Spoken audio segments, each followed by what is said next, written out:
Assalamualaikum warahmatullahi wabarakatuh.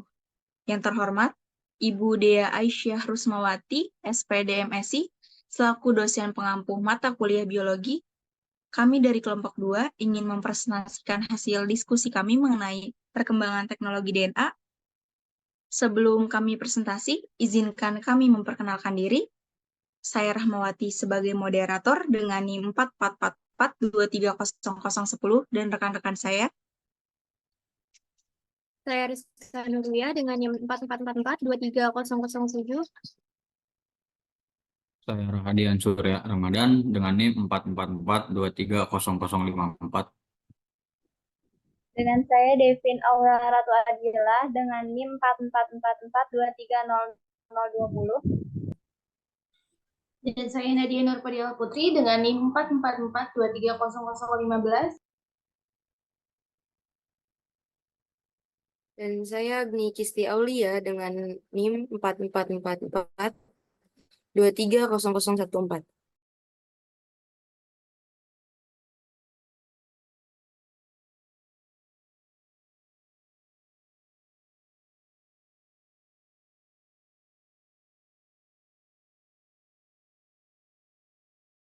Perkembangan teknologi dalam bidang DNA, asam deoksiribonukleat telah menjadi tonggak penting dalam dunia ilmu pengetahuan dan kesehatan. Seiring berjalannya waktu, kemajuan dalam teknologi DNA telah mengubah paradigma riset biologi, molekuler, dan aplikasi dalam berbagai sektor. Pada awalnya, penelitian genetika terkait DNA terbatas pada metode tradisional seperti elektroforesis dan metode pengurutan Sanger. Namun, pada akhir abad ke-20 dan awal abad ke-21, revolusi bioteknologi terjadi dengan ditemukannya teknik pemetaan genom, pengembangan metode PCR, polymerase chain reaction, dan kemunculan teknologi pengurutan DNA berkecepatan tinggi.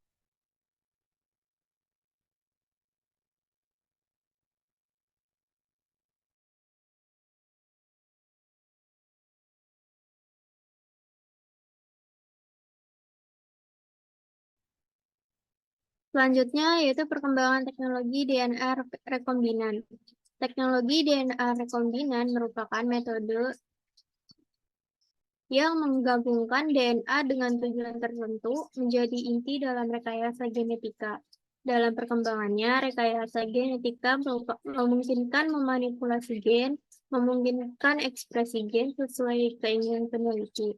Kemajuan ini membuka pintu untuk menciptakan produk unggulan dengan menyisipkan gen-gen yang menghasilkan sifat unggul. Keberhasilan teknologi ini tergantung pada kontrol yang tepat terhadap komponen DNA target, vektor plasmid, enzim retriksi, enzim ligase, dan sel kompeten. Kombinasi DNA alami melalui perkawinan, persilangan, dan penyerbukan sulit dikontrol, sehingga teknologi DNA rekombinan diadaptasi untuk mengatasi keterbatasan tersebut. Pemilihan komponen harus dilakukan dengan cermat sesuai dengan karakteristik gen yang akan digabungkan. Selanjutnya ada tahapan. DNA yang telah diisikan gen yang diinginkan ke dalam sel yang sesuai, seperti bakteri atau sel eukariot. Yang keempat, seleksi dan identifikasi produk akhir. Untuk tahapan yang pertama yaitu isolasi DNA asal. Tahapan-tahapan dalam isolasi DNA dapat bervariasi tergantung pada metode yang digunakan. Namun, umumnya meliputi beberapa tahap sebagai berikut. Yang pertama, ekstraksi. Ekstraksi adalah cara memisahkan komponen dari suatu bahan dengan menggunakan pelarut atau teknik tertentu untuk mendapatkan zat yang diinginkan. Yang kedua, pengenceran. Pengenceran adalah proses menambahkan cairan atau zat ke dalam larutan untuk mengurangi kepekatan atau konsentrasinya. Yang ketiga, pemurnian. Pemurnian adalah proses menghilangkan kontaminan atau zat yang tidak diinginkan dari suatu bahan untuk meningkatkan kemurniannya. Yang keempat, pemurnian DNA. Pemurnian DNA adalah proses untuk mengisolasi dan membersihkan molekul DNA dari sampel biologis agar menjadi DNA yang murni, siap untuk digunakan dalam berbagai aplikasi ilmiah. Yang kelima, pengeringan. Pengeringan adalah proses menghilangkan kelembaban dari bahan dengan panas atau ventilasi untuk mencapai tingkat kekeringan yang diinginkan. Yang keenam, pemurnian lanjutan. Pemurnian lanjutan adalah serangkaian teknik tambahan untuk meningkatkan kemurnian suatu zat setelah proses pemurnian awal.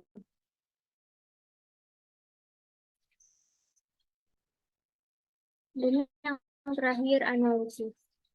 Diinginkan. Proses cloning gen dimulai dengan memasukkan DNA yang diinginkan ke dalam vektor seperti plasmid atau virus. Setelah itu, vektor DNA tersebut diperkenalkan ke dalam sel pembawa seperti E. coli atau HEK293.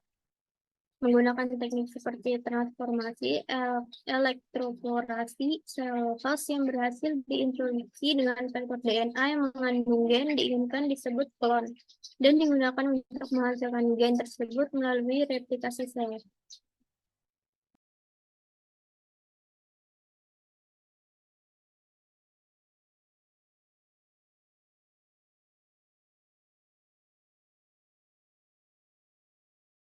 Selanjutnya, yang ketiga, transformasi vektor DNA yang telah diisikan gen yang diinginkan ke dalam sel yang sesuai, seperti bakteri atau sel eukariot. Transformasi adalah proses di mana vektor DNA yang telah diisikan gen yang diinginkan diintroduksikan ke dalam sel host yang sesuai. Ada beberapa metode yang digunakan untuk melakukan transformasi, diantaranya transformasi elektroporasi, yang kedua transformasi bakteri dengan metode CaCl2, yang ketiga transfaresis.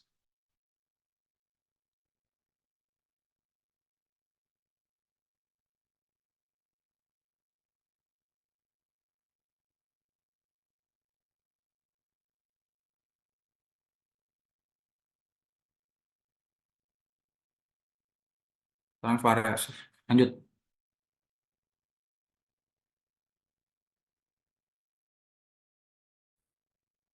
Yang keempat, seleksi dan lalu ada seleksi dan identifikasi sel lanjutan.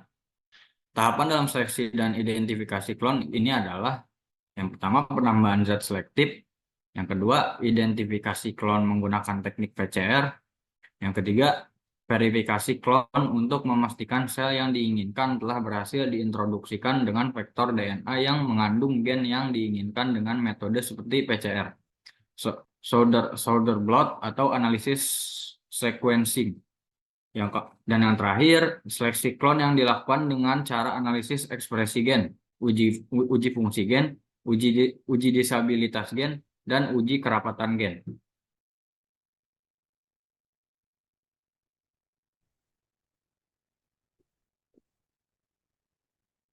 Lalu ada namanya pemurnian dan analisis produk akhir. Proses akhir dalam teknologi DNA rekombinan melibatkan pemurnian dan analisis produk akhir, yang merupakan langkah terakhir dalam proses cloning. Tujuan utamanya yaitu memastikan bahwa produk akhir memiliki kualitas tinggi dan dapat digunakan sesuai kebutuhan aplikasi. Proses ini melibatkan beberapa langkah untuk memastikan hasil yang optimal.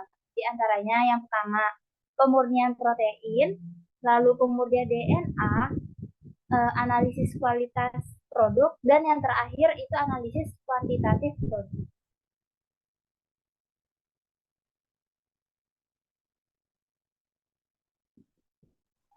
Selanjutnya ada transkripsi. Transkripsi merupakan proses sintesis RNA menggunakan salah satu untai molekul DNA sebagai cetakan atau template-nya. Pada tahap awal, informasi yang ada pada gen disalin satu persatu, basa per basa, dari sebuah rantai DNA di dalam nukleus sel menjadi rantai RNA pembawa pesan atau messenger RNA sama dengan mRNA atau RNA duta sama dengan RNAD. Rantai DNA berfungsi sebagai cetakan atau template yang akan menghasilkan mRNA komplemennya. Proses penyalinan DNA menjadi RNA dinamakan transkripsi. Proses ini terjadi dalam nukleus baik pada sel prokariotik maupun sel eukariotik. Lanjut.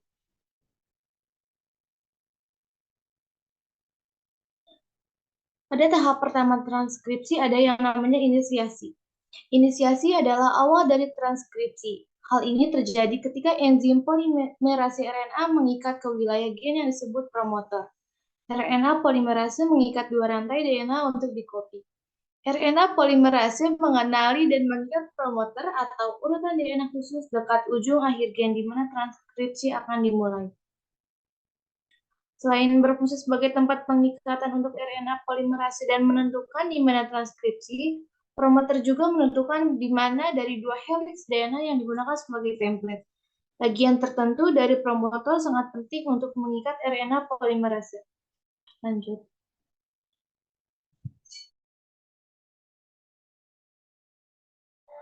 Selanjutnya ada elongasi. Bagian DNA yang telah terbuka oleh RNA polimerase disebut gelembung transkripsi atau transcription bubble.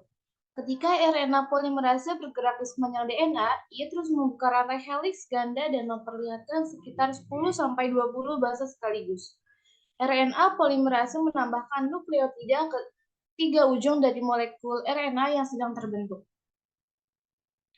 Begitu polimerase RNA telah berpindah dari promotor, molekul RNA polimerase lainnya dapat bergerak masuk untuk memulai.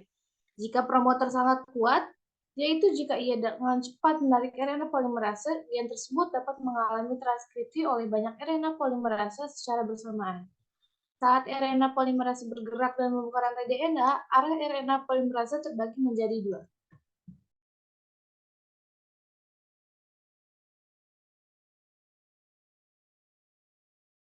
Kemudian pada proses transkripsi juga ada terminasi. Terminasi adalah tanda bahwa proses transkripsi telah selesai. Jadi RNA polimerase akan melepaskan hasil transkripsi yaitu RNA. Terdapat dua tipe terminator. Terminator intrinsik yang menyebabkan inti enzim RNA polimerase menghentikan proses transkripsi itu sendiri, dan terminator ekstrinsik yang membutuhkan protein selain RNA polimerase untuk melakukan terminasi. Kemudian enzim RNA polimerase bergerak di sepanjang untai DNA sampai menemukan kodon terminator.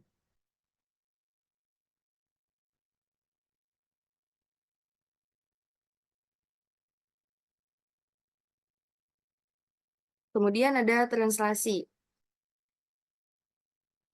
Translasi adalah proses penerjemahan urutan nukleotida yang ada pada molekul mRNA menjadi rangkaian asam amino yang menyusun suatu polipeptida atau protein, dan hanya molekul mRNA yang ditranslasi, sedangkan rRNA dan tRNA tidak ditranslasi.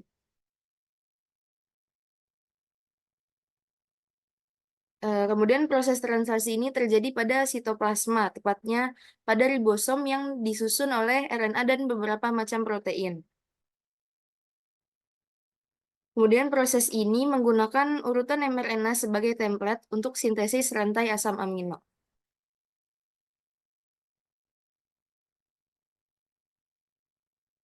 Kemudian ada contoh pemanfaatan teknologi DNA rekombinan. Yang pertama ada pembuatan insulin sintesis. Insulin sintesis ini dimulai dalam bentuk preproinsulin atau prekursor hormon insulin pada retikulum endoplasma sel beta dengan bantuan enzim peptidase. Kemudian ada pembuatan vaksin. Vaksin ini merupakan antigen mikroorganisme yang diinaktivasi atau dilemahkan yang bila diberikan kepada orang sehat untuk menimbulkan antibodi spesifik terhadap mikroorganisme yang membahayakan gitu. Jadi sehingga bila kemudian terpapar virus akan kebal dan tidak terserang penyakit. Kemudian ada penggunaan obat-obatan. Setelah itu pembuatan produk-produk makanan. Setelah itu juga ada penggunaan metode CRISPR Cas9 dalam terapi gen dalam bidang teknologi. Penggunaan metode ini memodifikasi gen dalam sel manusia untuk memperbaiki cacat genetik penyebab berbagai penyakit seperti fibrosis, thalassemia, dan bahkan beberapa jenis kanker. Kemudian yang terakhir ada di bidang bioteknologi industri, seperti enzim, vitamin, asam amino, protein, rekombinan, dan produk kimia. Kesimpulan, perkembangan teknologi DNA, khususnya melalui revolusi bioteknologi, telah membawa dampak signifikan dalam dunia ilmu pengetahuan dan kesehatan. Teknologi DNA rekombinan sebagai inti dalam rekayasa genetika dengan kemampuannya untuk menggabungkan DNA dengan tujuan tertentu. Rekayasa genetika memungkinkan manipulasi gen dengan ekspresi gen sesuai keinginan peneliti. Dengan terus berkembangnya teknologi ini, maka dapat lebih bisa dipahami dan dimanfaatkan potensi DNA untuk diinovasi di berbagai sektor, termasuk kedokteran, pertanian, dan industri. Lanjut.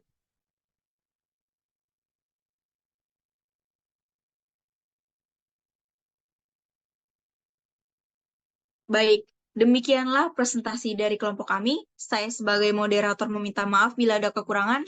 Wassalamualaikum warahmatullahi wabarakatuh.